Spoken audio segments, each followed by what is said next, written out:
Mesdames, Messieurs, bonsoir. Voici les titres de ce journal.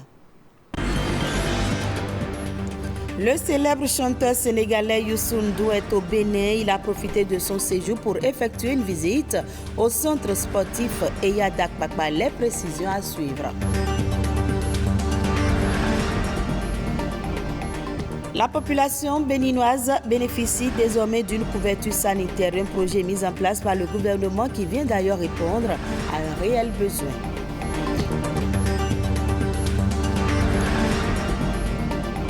Et puis après la maternité, de nombreuses femmes ont du mal à retrouver leur silhouette. Vous êtes une jeune maman et vous rêvez de rentrer de nouveau dans vos habits d'avant la grossesse. Quelques astuces dans ce journal.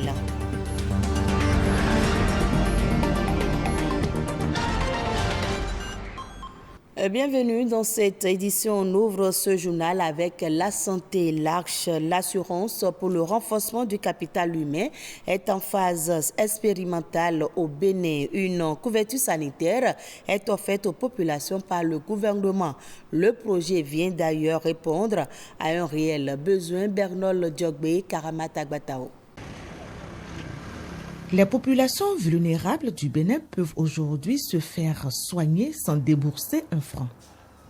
Tout ceci est rendu possible grâce au projet Arche dans son volet assurance maladie. Le projet d'assurance pour le renforcement du capital humain a démarré dans la zone sanitaire Abomey-Calavi-Soava qui a été la première zone sanitaire pilote depuis le 14 août 2019. Depuis ce jour, la zone sanitaire met en œuvre donc cette politique de santé pour assurer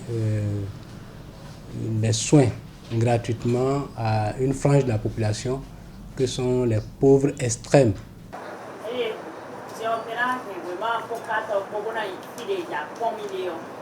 Tout comme Emmanuel, nombreux sont les citoyens qui peuvent jouir de cette prise en charge dès lors qu'ils ont été identifiés pauvres extrêmes avec leur carte RAVIP. Je faisais de la fièvre et j'avais des maux de tête à tel point que je perdais l'appétit.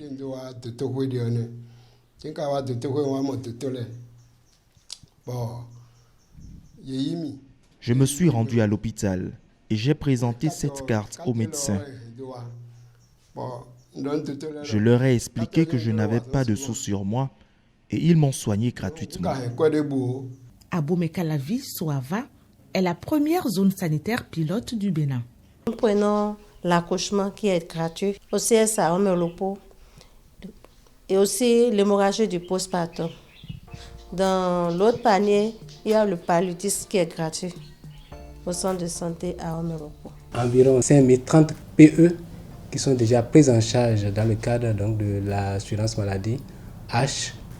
Et au niveau de nos formations sanitaires, que ce soit les formations sanitaires périphériques, qui sont les centres de santé de premier contact pour les cas non graves, et l'hôpital de zone, le centre hospitalier universitaire de la zone sanitaire Abomey-Calavi-Soava, qui assure la prise en charge des cas simples comme des cas graves.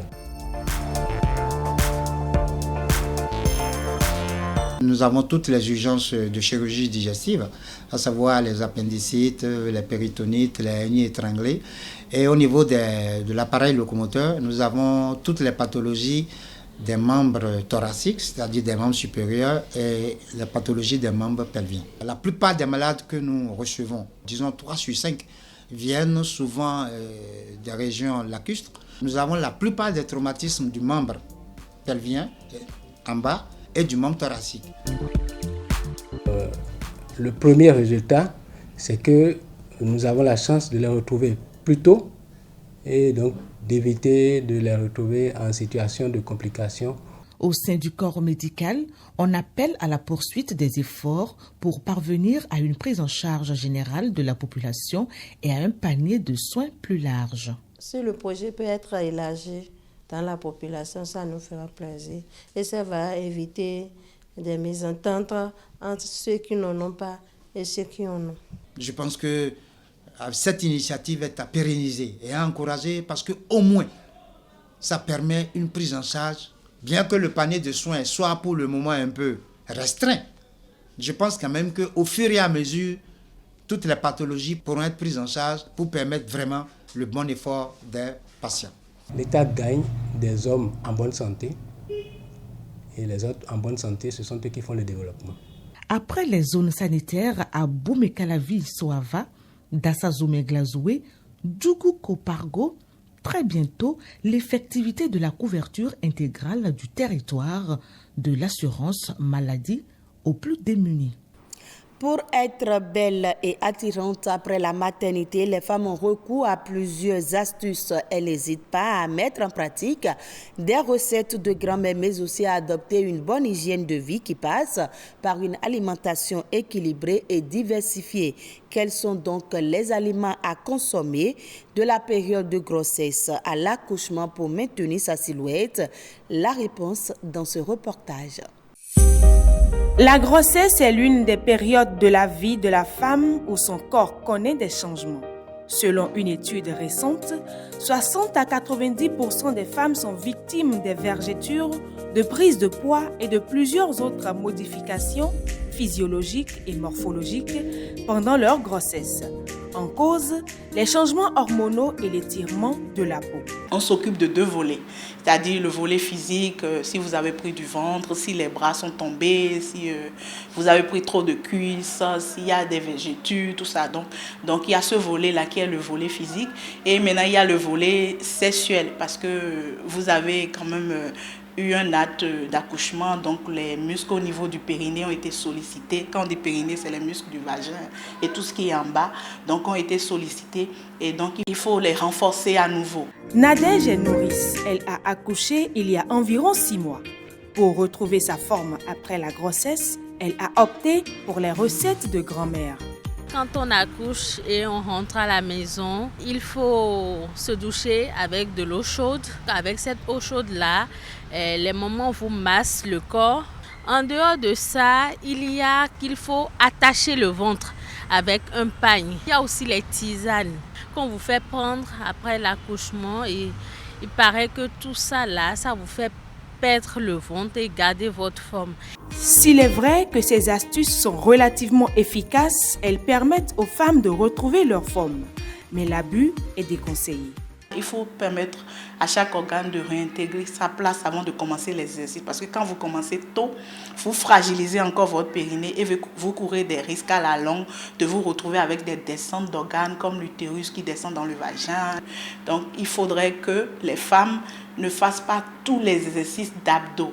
Donc les exercices qu'il faut pour les femmes sont des exercices hypopressifs. Pour l'utilisation, celles qui aiment bien utiliser de l'eau chaude et tout, de ne pas mettre beaucoup de pression au niveau du ventre pour justement ne pas entraîner des séquelles. Retrouver un corps parfait après accouchement prend donc en compte plusieurs aspects. Les spécialistes recommandent de faire des consultations post-partum pour s'enquérir de l'état physique et mental de la femme. L'entretien de la femme après accouchement se résume, je dirais, en 3 volets. D'abord, on va commencer par les consultations postnatales. La femme doit aller en consultation postnatale 3 fois. Après ça, on va parler des soins corporels. La femme, après accouchement, doit se laver aussi 2 à 3 fois par jour. Elle doit changer ses serviettes hygiéniques, c'est-à-dire les couches, toutes les 4 heures. Rendre propre son entourage. La grossesse est un état de grâce pour chaque femme. Pour vite retrouver sa beauté, elle doit prendre soin d'elle pour conserver un corps harmonieux. Youssou N'Dour est au Bénin. La star sénégalaise est à Cotonou dans le cadre d'une visite d'échange. Le chanteur était en visite au centre sportif Eya Dakpakpa. Faisons le point de cette visite avec Marcel Arrossi. Il y a plus de 10 ans que Youssou N'Dour a mis pied au Bénin. L'artiste sénégalais de renommée internationale ne vient pas en ce début d'année pour un concert. Il vient saluer le Bénin qu'il n'a pas revu depuis, le nouveau Bénin, dont il suit les évolutions. J'ai suivi l'arrivée du président Talon qui a un discours qui me parle. Et donc je suis venu et j'ai vu vraiment que le pays avance, que son leadership est là.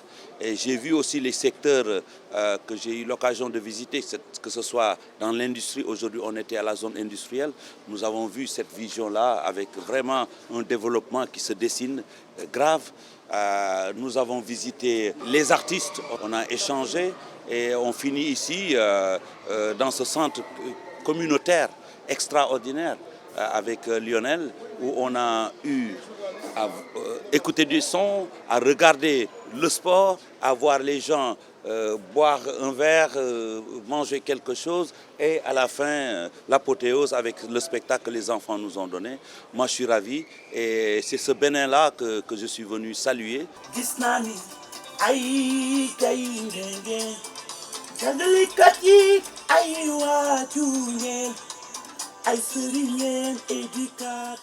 Avant de repartir le 20 janvier, la star envisage de rencontrer le président Patrice Talon et promet pour bientôt un concert au Bénin.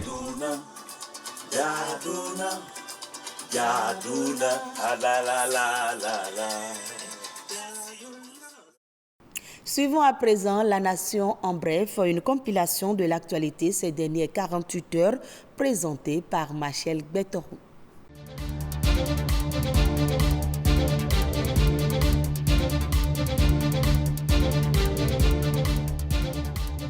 Les 305 enseignants, dont 113 du cours primaire et 192 du cours secondaire radiés de la fonction publique en décembre 2019 pour avoir refusé de participer à l'évaluation diagnostique initiée par le gouvernement, seront réintégrés dans le système éducatif afin de poursuivre leur carrière. C'est l'une des décisions du premier Conseil des ministres de l'année 2023. Il est aussi prévu un reversement dans le rang des agents permanents de l'État pour ceux qui ont passé le test et qui remplissent les conditions nécessaires requises. La décision fait suite à de multiples interventions des responsables des confédérations et centrales syndicales qui n'ont cessé d'appeler le gouvernement à revenir sur cette radiation collective. 20 organisations de la société civile ont reçu des protocoles d'accord cadre de la part du gouvernement pour leurs engagements aux côtés des couches défavorisées. Ces protocoles viennent en appui à ces ONG et leur accordent des facilités fiscales. La remise a été faite par le secrétaire général du ministère de la Justice, Henri Fadonbo. Selon lui, ces appuis du gouvernement aux organisations de la société civile témoignent de l'engagement du chef de l'État à accompagner toute initiative qui concourt à l'atteinte des objectifs du troisième pilier du programme d'action du gouvernement, à savoir accroître durablement le bien-être social des populations. Il est attendu de ces ONG bénéficiaires des actions pertinentes, visibles, dans leurs zones et domaines d'intervention respectifs.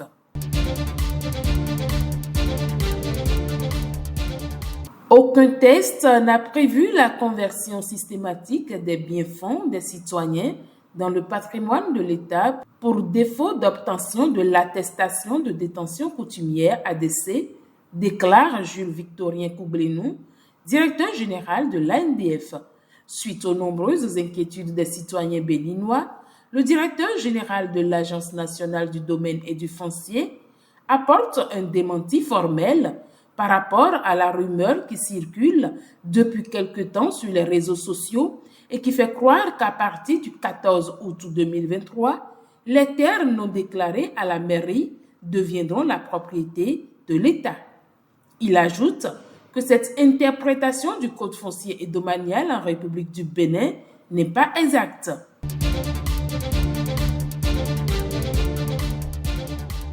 Ce journal est à revoir sur le site de l'OACTB, www.oactb.bj. Merci à vous de l'avoir suivi.